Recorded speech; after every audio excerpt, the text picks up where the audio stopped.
Prodigy Disc Golf has had one of the best putter and approach lineups in the game for a very long time. Between the PA3 and the A2, those are two of the best putt and approach discs ever made, in my opinion. But when it comes to their distance driver lineup, they have not seen similar success, and we've seen good runs come and go through the years, but what seems to always rise to the top are the old, discontinued 400S and lavender-colored 400S D1s and D2s, and the 750X1s.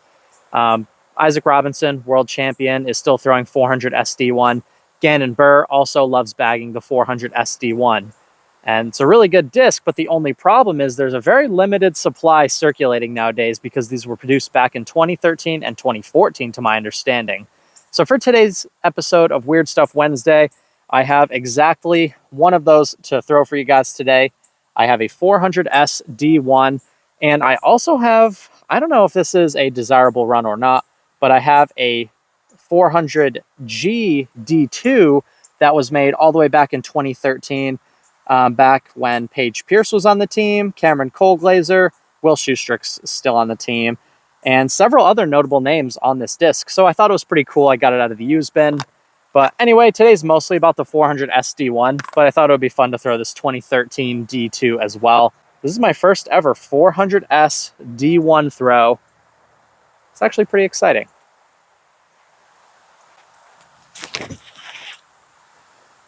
And the 400 SD1 is known for its not only distance, but also the reliable stability. And what the recent runs lack is that reliable stability, which is why you see Gannon Buhr throwing the famous Bowling Green D3s, 400 SD1s, and 750 X1s. They throw these discs because the newer runs just aren't quite as reliable and overstable as these famous older runs are. Let's give this D2 a go. This is the teamjourneypost.com D2.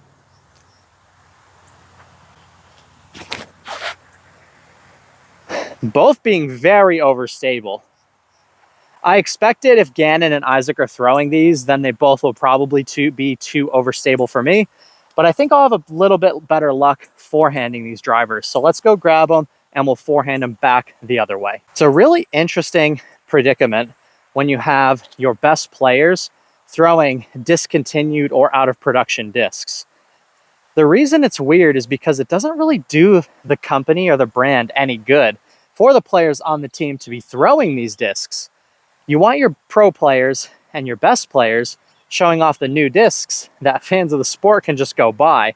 So I think it's kind of a recipe for disaster long term, because it kind of says negative things about your current production of D1s and D2s when all of your top pros are throwing the old out of production runs, or old runs that you just simply can't really get your hands on anymore. All right, I tend to get a better rip with forehands, especially with more overstable distance drivers. So let's give the famous 400S D1 a forehand, see what the hype is all about.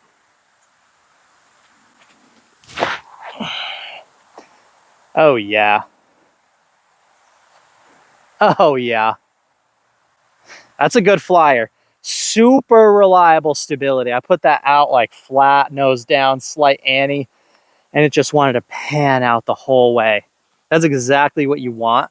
I know when I'm going for a nice, firm, power flat throw, that's exactly what I want in a distance driver. Let's give the 2013 D2 a similar line. That thing is stable. Holy cow. That 400G D2 from 2013 is a way more stable than a D2 you would get nowadays. Let's put this one up in the air a little bit more and really push the distance here.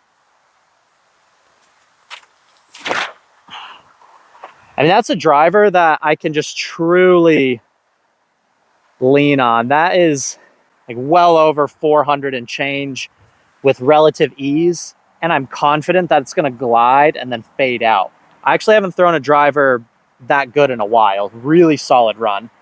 This D2 is even more stable, so let's give it a similar angle, but with even more Anheuser. I mean, that was like 45 degrees of anhyzer, and it still wanted to fight out. I kind of threw it into the ground because it had so much anti on it. But holy cow, that thing is beef.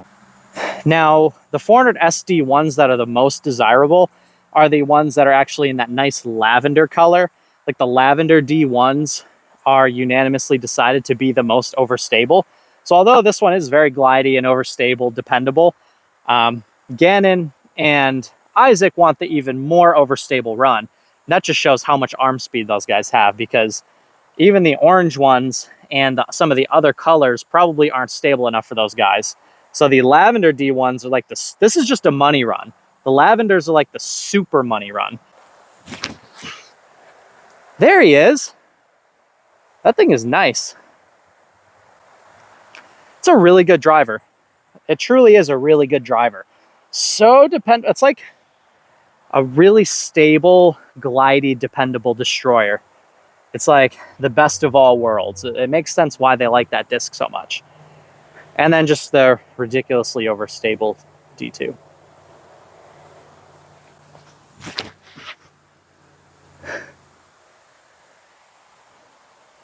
The 400S is just a bit more stiff, more comfortable in the hand. It has like kind of a low shoulder, a high dome, a little bit concave under the wing.